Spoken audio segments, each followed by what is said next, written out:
Welcome to Misbehaving in Maine. I'm Dan Williams. This story is called A Gremlin, My Balls for a Gremlin.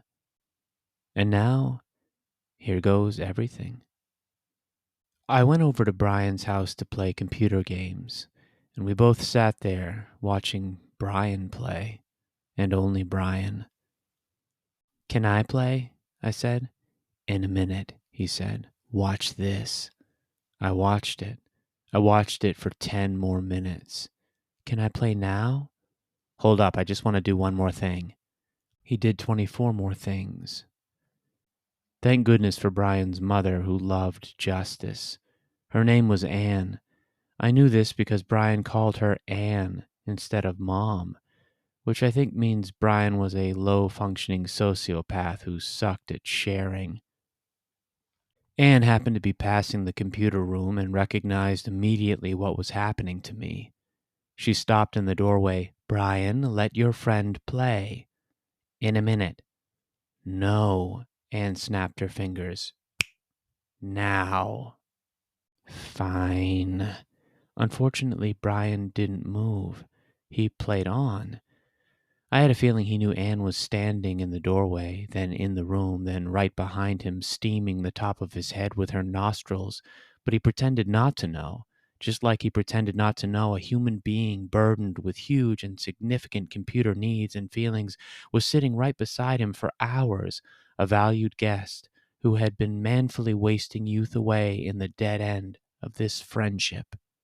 He kept playing, even muttering to himself the way a person will when playing computer games all alone. For example, "This game is fun, and though I am not a likable kid, which is why I have only one friend, I'm never sharing the good things I have, though sharing would help the survival of my one friendship, a friendship that doesn't seem to benefit my friend, my world, in any way, and yet somehow he hangs on. Wait, I know how.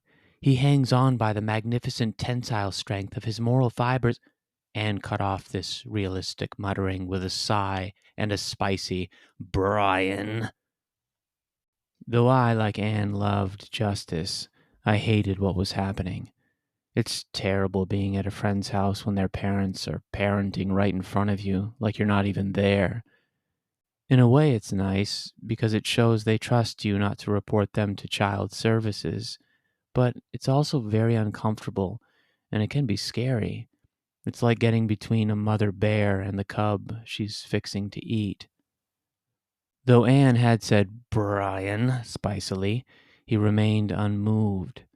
Therefore she reached down for the power cord.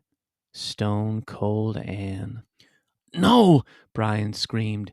He jumped out of his chair so fast you'd think Anne had threatened to pull the plug on Brian himself. He gave my shoulder a little shove. "Your turn." "Go ahead," said Anne, slowly removing her hand from the cord. In the double ugliness of their gaze, I crept into the player's chair. Then I played. Brian seethed on my left side, Anne seethed on my right. Even the best computer games are difficult to enjoy this way. Thankfully, Anne left, though first she said, "Your friend gets 20 minutes. I'm watching the clock." Brian acknowledged this by grinding his teeth to powder, then blowing them out his nose in a mist of hate, which created a red rainbow by the light of the computer screen, and so forth. I was happy. 20 minutes is a childhood unit of time containing eternity. It is the early version of the grown-ups unit of time called a lifetime. I don't remember the computer's game at all, but I imagine it involved a blocky little traveler who loved stomping other life forms to death for exercise, coin, and for the crown. I played well. I did things in one try that had taken Brian 2 or 3 or 20 tries. Friends are supposed to celebrate each other's victories, to cheer when their buddy is just generally more gifted and significant than they are, but Brian wasn't cheering. Instead, every time I did something amazing, he punched the computer desk and spoke ironically, "You suck." Still, I held nothing back. In my hands, the blocky traveler was unstoppable.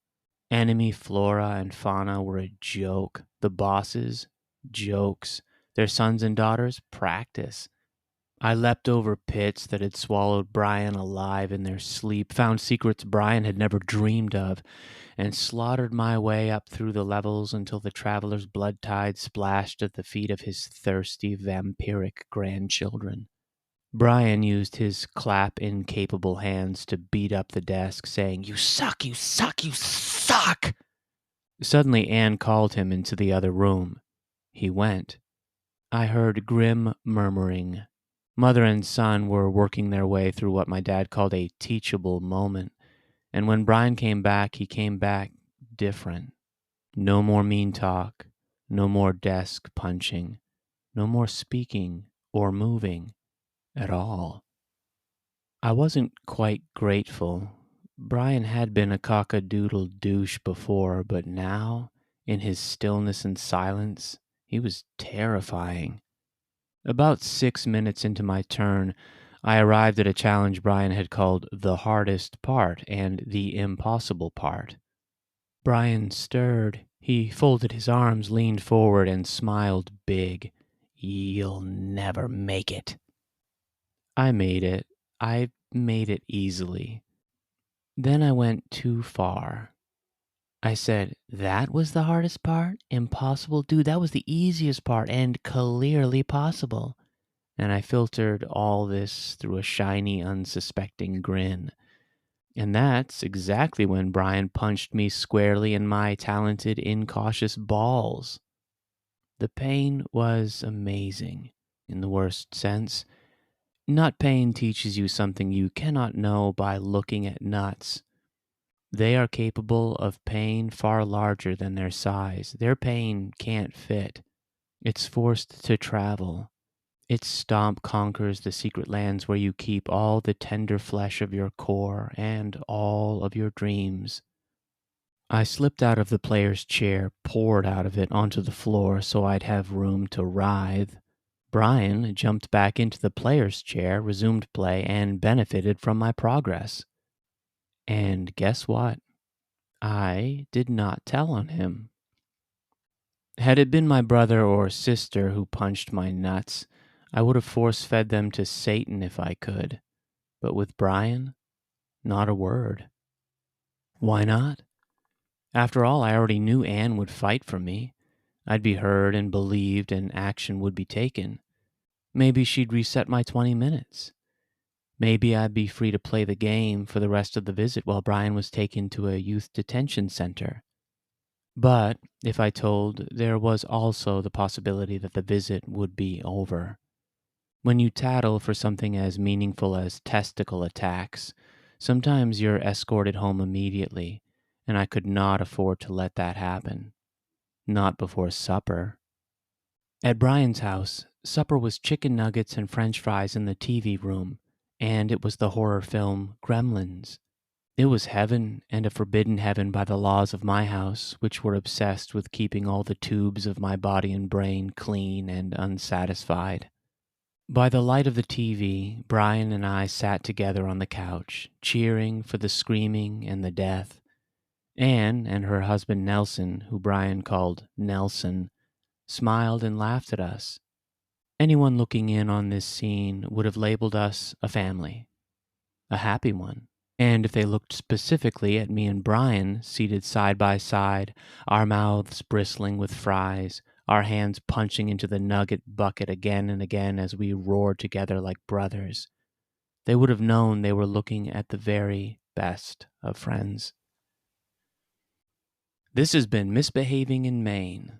See you next time. And remember, you may be wicked, you may be weird, but you're not alone.